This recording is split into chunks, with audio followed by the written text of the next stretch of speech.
natin masakit ng gabi pala ang katotohanan natin. So, guys, masakit talaga. Minsan kasi yung pagkakataon o oras o minuto, segundo na dumadaan sa buhay natin na dumadaan. May mga sitwasyon talaga na hindi natin makarali. Kaya huwag tayo lagi mag-expect na kung ano yung step 1 ka pa lang. Huwag mo na isipin na nasa step 5 ka.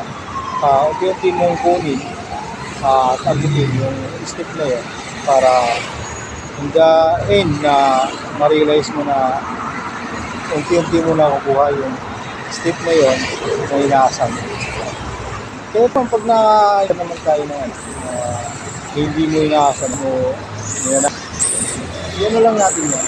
Pagpa natin ng may para yung next na move natin, yung maghanda natin sa pagkakataon ito sa una, hindi na tanggap yung practice na hindi mo inaano yung nangyayari sa'yo. Kaya ngayon, paghandaan mo na, challenge mo anim mo para yung success ay maganda.